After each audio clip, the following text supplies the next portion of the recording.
दफ्तर के टूर पर मुंबई गया था। कंपनी का काम तो 2 दिन का ही था, पर मैंने बॉस से मुंबई में 1 दिन की छुट्टी बिताने की इजाजत ले ली थी। तीसरे दिन शाम की फ्लाइट से मुझे कोलकाता लौटना था। कंपनी ने मेरे ठहरने के लिए 4 सितारा होटल बुक कर दिया था। होटल काफी अच्छा था। मैं चेक इन कर 10वीं मंजिल पर अपने कमरे की ओर गया। मेरा कमरा काफी बड़ा था। कमरे के दूसरे छोर पर शीशे के दरवाजे के उस पार लहरा रहा था अरब सागर। थोड़ी देर बाद ही मैं होटल की लॉबी में सोफे पर जा बैठा। मैंने वेटर से कॉफी लाने को कहा और एक मैगजीन उठाकर उसके पन्ने यूं ही तस्वीरें देखने के लिए पलटने लगा। थोड़ी देर में कॉफी आ गई तो मैंने चुस्की ली। तभी एक खूबसूरत लड़की मेरे बगल में आकर बैठी। वो अपने आप से कुछ बके जा रही थी। उसे देखकर कोई भी कह सकता था कि वो गुस्से में थी। मैंने थोड़ी हिम्मत जुटाकर उससे पूछा, कोई दिक्कत? आपको इससे क्या लेना देना? आप अपना काम कीजिए। उसने रूखा सा जवाब दिया। कुछ देर में उसका बड़बड़ाना बंद हो गया था। थोड़ी देर बाद मैंने ही दोबारा कहा, बगल में मैं कॉफी पी रहा हूं और तुम ऐसे ही उदास बैठी हो, अच्छा नहीं लग रहा है। पर मैंने तुम कहा, तुम्हें बुरा लगा हो तो माफ करना। नहीं, मुझे कुछ भी बुरा नहीं लगा। माफी तो मुझे मांगनी चाहिए, मैं थोड़ा ज्यादा बोल गई आपसे। इस बार उसकी बोली में थोड़ा अदब लगा तो मैंने कहा, इसका मतलब कॉफी पीने में तुम मेरा साथ दोगी। और उसके कुछ बोलने से पहले ही मैंने वेटर को इशारा करके उसके लिए भी कॉफी लाने को कहा। वो मेरी ओर देखकर मुस्कुराई। मुझे लगा कि मुझे शुक्रिया करने का उसका यही अंदाज था। वेटर उसके सामने कॉफी रखकर चला गया। उसने कॉफी पीना भी शुरू कर दिया था। लड़की बोली, कॉफी अच्छी है। उसने जल्दी से कप खाली करते हुए कहा, मुझे चाय या कॉफी गर्म ही अच्छी लगती है। मैं भी अपनी कॉफी खत्म कर चुका था। मैंने पूछा, किसी का इंतजार कर रही हो? उसने कहा, हाँ भी ना भी, बस समझ लीजिए कि आप ही का इंतजार है। और बोलकर वो हंस पड़ी। मैं उसके जवाब पर थोड़ा चौंक गया। उसी समय वेटर कप लेने आया तो मुस्कुराकर कुछ इशारा किया जो मैं नहीं समझ पाया था। मैंने लड़की से कहा, तुम्हारा मतलब मैं कुछ समझा नहीं। सब कुछ यहीं जान लेंगे, क्यों ना आराम से चलकर बातें करें? बोलकर वो खड़ी हो गई। फिर जब हम लिफ्ट में थे तब मैंने फिर पूछा, तुम गुस्से में क्यों थी? पहले रूम में चलें, फिर बातें होंगी। हम दोनों कमरे में आ गए थे। वो अपना बैग और मोबाइल फोन टेबल पर रखकर सोफे पर आराम से बैठ गई। मैंने फिर से पूछा कि शुरू में वो गुस्से में क्यों थी, तो जवाब मिला, इसी फ्लोर पर दूसरे छोर के रूम में एक बूढ़े ने मूड खराब कर दिया। वो कैसे? बूढ़ा 50 के ऊपर का होगा, मुझसे अननेचुरल डिमांड कर रहा था। उसने कहा कि इसके लिए मुझे एक्स्ट्रा पैसे देगा। ये मेरे लिए नामुमकिन बात थी और मैंने उसके पैसे भी फेंक दिए। मुझे तो उसकी बातें सुनकर एक जोर का झटका लगा और मुझे लॉबी में वेटर का इशारा समझ में आने लगा था। फिर भी उससे नाम पूछा तो वो उल्टे मुझसे ही पूछ बैठी, आप मुंबई के तो नहीं लगते, आप यहाँ किस लिए आए हैं और मुझसे क्या चाहते हैं? मैं तो बस टाइम पास करना चाहता हूँ। कंपनी के काम से आया था, वो पूरा हो गया। अब जो मर्जी वो करूं। मुझे कल शाम की फ्लाइट से लौटना है। पर अपना नाम तो बताओ।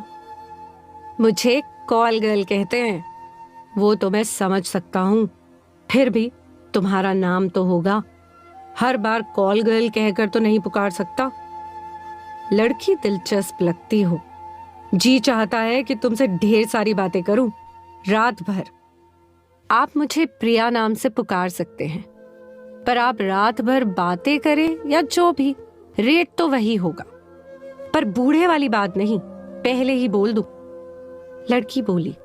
मैं भी अब उसे समझने लगा था।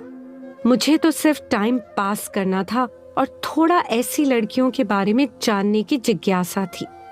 मैंने उससे पूछा, कुछ कोल्ड ड्रिंक वगैरह मंगाऊं? मंगा लो, प्रिया बोली। हाँ, कुछ सींग कबाब भी चलेगा, तब तक मैं नहा लेती हूँ। बाथरूम में गाउन भी है। ये तो और भी अच्छी बात है, क्योंकि हमाम से निकलकर लड़कियां अच्छी लगती हैं। क्यों, अभी अच्छी नहीं लग रही क्या? प्रिया ने पूछा। नहीं, वो बात नहीं है, नहाने के बाद और अच्छी लगोगी। मैंने रूम बॉय को बुलाकर कबाब लाने को कहा। प्रिया बाथरूम में थी। थोड़ी देर बाद ही रूम बॉय कबाब लेकर आ गया था। मैंने 2 लोगों के लिए डिनर भी ऑर्डर कर दिया। इसके बाद मैं न्यूज़ देखने लगा। तभी बाथरूम से प्रिया निकली। दूधिया सफेद गाउन में वो सच में और अच्छी दिख रही थी। गाउन तो थोड़ा छोटा था ही, साथ में प्रिया ने उसे कुछ इस तरह ढीला बांधा था कि उसके उभार दिख रहे थे। प्रिया सोफे पर आकर बैठ गई। मैंने कहा था ना कि तुम नहाने के बाद और भी खूबसूरत लगोगी। प्रिया और मैंने कोल्ड ड्रिंक ली और बीच बीच में हम कबाब भी ले रहे थे। मैंने कहा, कबाब है और शबाब है तो समा भी लाजवाब है। अगर आपकी पत्नी को पता चले कि यहाँ क्या समा है तो फिर क्या होगा? सवाल तो डरावना है, पर इसके लिए मुझे काफी सफर तय करना होगा। हो सकता है ताउम्र। कल शाम की फ्लाइट से आप जा ही रहे हैं। मैं जानना चाहती हूँ कि आखिर मर्दों के ऐसे चलन पर पत्नी की सोच क्या होती है। पर मेरे साथ ऐसी नौबत नहीं आएगी। क्यों? मैंने कहा, क्योंकि मैं अपनी पत्नी को खो चुका हूँ। 27 साल का था जब मेरी शादी हुई थी और 5 साल बाद ही उसकी मौत हो गई थी, पीलिया के कारण। उसको गए 2 साल हो गए हैं। ओह, सो सॉरी। बोलकर अपनी प्लेट छोड़कर वो मेरे ठीक सामने आकर खड़ी हो गई थी और आगे कहा, तब तो मुझे आपका मूड ठीक करना ही होगा। प्रिया ने अपने गाउन की डोरी की गांठ जैसे ही ढीला भर किया था कि जो कुछ मेरी आंखों के सामने था, देखकर मेरा मन कुछ पल के लिए बहुत विचलित हो गया था। मैंने इस पल की कल्पना नहीं की थी, ना ही मैं ऐसे हालात के लिए तैयार था। फिर भी अपने आप पर काबू रखा। तभी डोर बेल बजी तो प्रिया ने अपने को कंबल से ढक लिया था। डिनर आ गया था। रूम बॉय डिनर टेबल पर रखकर चला गया। प्रिया ने कंबल हटाया तो गाउन का अगला हिस्सा वैसे ही खुला था। प्रिया ने कहा, टेबल पर मेरे बैग में कुछ सामान पड़े हैं, आपको यहीं से दिखता होगा। आप जब चाहें इसका इस्तेमाल कर सकते हैं। आपका मूड भी तरोताजा हो जाएगा और आपके मन को शायद इससे थोड़ी राहत मिले। जल्दी क्या है, सारी रात पड़ी है। हाँ, अगर कल दोपहर तक फ्री हो तो और अच्छा रहेगा। इतना कहकर मैं भी खड़ा होकर उसके गाउन की डोर बांधने लगा तो वो बोली, मेरा क्या, मुझे पैसे मिल गए। आप पहले आदमी हैं जो शबाब को ठुकरा रहे हैं। वैसे आपने दोबारा शादी की और आपका कोई बच्चा। वो बहुत पर्सनल हो चली थी, पर मुझे बुरा नहीं लगा था। मैंने उससे पूछा, डिनर लोगी? क्या अभी थोड़ा रुक सकते हैं? तब तक कुछ बातें करते हैं। ओके, अब पहले तुम बताओ, तुम्हारी उम्र क्या है और तुम ये सब क्यों करती हो? पहली बात, लड़कियों से कभी उम्र नहीं पूछते हैं। मैं थोड़ा हंस पड़ा।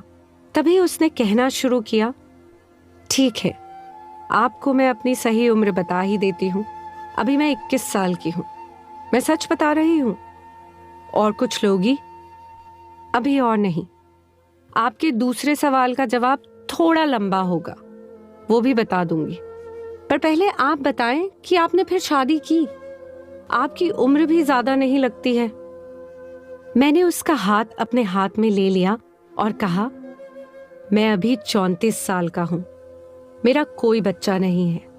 डॉक्टरों ने सारे टेस्ट लेकर के बता दिया है कि मुझ में पिता बनने की ताकत ही नहीं है। अब दूसरी शादी करके मैं किसी औरत को मां बनने के सुख के लिए तरसता नहीं छोड़ सकता। इस बार प्रिया मुझसे गले मिली और कहा, ये तो बहुत बुरा हुआ।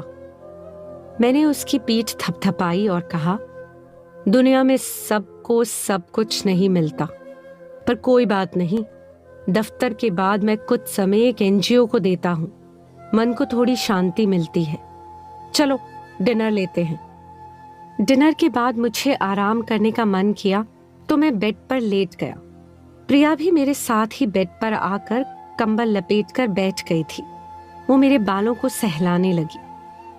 तुम ये सब क्यों करती हो? मैंने पूछा। कोई अपनी मर्जी से ये सब नहीं करता, कोई ना कोई मजबूरी या वजह इसके पीछे होती है। मेरे पापा एक प्राइवेट मिल में काम करते थे। एक एक्सीडेंट में उनका दायां हाथ कट गया था। कंपनी ने कुछ मुआवजा देकर उनकी छुट्टी कर दी। माँ भी कुछ पढ़ी लिखी नहीं थी। मैं और मेरी छोटी बहन स्कूल जाते थे। माँ 3-4 घरों में खाना बनाकर कुछ कमा लेती थी, किसी तरह गुजर हो जाती थी। पर पापा को घर बैठे शराब पीने की आदत पड़ गई थी। जमा पैसे खत्म हो चले थे। लेने आया और दिन भर के बिल के साथ साथ रूम के बिलों पर भी साइन कराकर ले गया। प्रिया ने आगे कहा, शराब के कारण मेरे पापा का लिवर खराब हुआ और वो चल बसे। मेरी माँ की मौत भी 1 साल के अंदर हो गई। मैं उस समय 10वीं जमात पास कर चुकी थी। छोटी बहन तब 6ठी जमात में थी। पर मैंने पढ़ाई के साथ साथ ब्यूटिशियन का भी कोर्स कर लिया था। हम एक छोटी चौल में रहते थे। मेरे एक रिश्तेदार ने ही मुझे ब्यूटी पार्लर में नौकरी लगवा दी और शाम को एक घर में, जहां माँ काम करती थी, खाना बनाती थी। पर उस पार्लर में मसाज के नाम पर जिस्म फरोशी भी होती थी। मैं भी उसी का शिकार हुई और इस दुनिया में मैंने पहला कदम रखा था। बोलते बोलते प्रिया की आंखों से आंसू बहने लगे थे। मैंने टिश्यू पेपर से उसके आंसू पोंछते हुए कहा, सॉरी, मैंने तुम्हारी दुखती रगों को बेमतलब ही छेड़ दिया। नहीं, आपने मुझे कोई दुख नहीं पहुंचाया है। आंसू निकलने से कुछ दिल का दर्द कम हो गया। बोलकर प्रिया ने आंसू पोंछते हुए कहा, पर ये सब मैं अपनी छोटी बहन को सेटल करने के लिए कर रही हूँ। वो भी 10वीं जमात पास कर चुकी है और सिलाई कढ़ाई की ट्रेनिंग भी पूरी कर ली है। अभी तो एक बिजली से चलने वाली सिलाई मशीन दे रखी है। घर बैठे बैठे कुछ पैसे वो भी कमा लेती है। मैंने एक लेडीज टेलर की दुकान देखी है, पर सेठ बहुत पगड़ी मांग रहा है। उसी की जुगाड़ में लगी हूँ। ये काम हो जाए तो दोनों बहनें उसी बिजनेस में रहेंगी। फिर एक अंगड़ाई लेकर उसने कहा, मैं आपको बोर कर रही हूं ना? आपने तो मुझे छुआ भी नहीं। आपको मुझसे कुछ चाहिए तो कहीं। मैंने कहा, अभी सारी रात पड़ी है, मुझे अभी कोई जल्दी नहीं। जब कोई जरूरत होगी कहूंगा। पर पार्लर से होटल तक तुम कैसे पहुंची? पार्लर वाले ने ही कहा था कि मैं औरों से थोड़ी अच्छी और स्मार्ट हूँ, थोड़ी अंग्रेजी भी बोल लेती हूँ। उसी ने कहा था कि यहाँ ज्यादा पैसा कमा सकती हो और पार्लरों में पुलिस की रेड का डर बना रहता है। फिर मैं होटलों में जाने लगी। इसके बाद प्रिया ने ढेर सारी बातें बताई। होटलों की रंगीन रातों के बारे में कुछ बातें तो मैंने पहले भी सुनी थी, पर एक जीते जागते इंसान जो खुद ऐसी जिंदगी जी रहा है कि मुंह से सुनकर कुछ अजीब सा लग रहा था। इसी तरह की बातों में ही आधी रात बीत गई। तब प्रिया ने कहा, मुझे अब जोरों की नींद आ रही है, आपको कुछ करना हो। प्रिया अभी तक गाउन में ही थी। मैंने बीच में ही बात काटते हुए कहा, तुम दूसरे बेड पर जाकर आराम करो और हाँ, बाथरूम में जाकर पहले अपने कपड़े पहन लो। बाकी बातें जब तुम्हारी नींद खुले तब। तुम कल दिन में क्या कर रही हो? मुझसे कोई गुस्ताखी तो नहीं हुई? सर, आपने मुझ पर इतना पैसा खर्च किया और नहीं, मैं तो तुमसे बहुत खुश हूं। अब जाओ अपने कपड़े बदल लो। मैंने देखा कि जिस लड़की में मेरे सामने बिना कुछ कहे गाउन खोलने में जरा भी संकोच नहीं था, वही अब कपड़े पहनने के लिए शर्मसार हो रही थी। प्रिया ने गाउन के ऊपर चादर में अपने पूरे शरीर को इतनी सावधानी से लपेटा कि उसका शरीर पूरी तरह ढक गया था और वो बाथरूम में कपड़े पहनने चली गई। थोड़ी देर बाद वो कपड़े बदल कर आई और मेरे माथे पर किस कर गुड नाइट कहकर अपने बेड पर जाकर सो गई। सुबह जब तक मेरी नींद खुली, प्रिया फ्रेश होकर सोफे पर बैठी अखबार पढ़ रही थी। मुझे देखा तो गुड मॉर्निंग कहकर बोली, सर आप फ्रेश हो जाएं या पहले चाय लाऊं? हाँ, पहले चाय ही बना दो, मुझे बेड टी की आदत है। और क्या तुम शाम 5 बजे तक फ्री हो? तुम्हें इसके लिए मैं एक्स्ट्रा पैसे दूंगा। सर, मुझे आप और ज्यादा शर्मिंदा ना करें। मैं फ्री नहीं भी हुई तो भी पहले आपका साथ दूंगी। बस मैं अपनी बहन को फोन करके बता देती हूँ कि मैं दिन में नहीं आ सकती। प्रिया ने अपनी बहन को फोन किया और मैं बाथरूम में चला गया। जाते जाते प्रिया को बोल दिया कि फोन करके नाश्ता भी रूम में ही मंगा ले। नाश्ता करने के बाद मैंने प्रिया से कहा, मैंने एलिफेंटा की गुफाएं नहीं देखी हैं, क्या तुम मेरा साथ दोगी? बेशक दूंगी। थोड़ी देर में हम एलिफेंटा में थे। वहां तकरीबन 2 घंटे हम साथ रहे थे। मैंने उसे अपना कार्ड दिया और कहा, तुम मुझसे संपर्क में रहना। मैं जिस एनजीओ से जुड़ा हूं उससे तुम्हारी मदद के लिए कोशिश करूंगा। ये संस्था तुम जैसी लड़कियों को अपने पैरों पर खड़ा होने में जरूर मदद करेगी। मैं तो कोलकाता में हूं, पर हमारी ब्रांच का हेडक्वार्टर यहाँ पर है। थोड़ा समय लग सकता है, पर कुछ न कुछ अच्छा ही होगा। प्रिया ने भरे गले से कहा, मेरे पास आपको धन्यवाद देने के सिवा कुछ नहीं है। इसी दुनिया में रात वाले बूढ़े की तरह 2 पाया जानवर भी हैं और आप जैसे दयावान भी। प्रिया ने भी अपना कार्ड मुझे दिया। हम दोनों लौटकर होटल आए। मैंने रूम में ही दोनों का लंच मंगा लिया।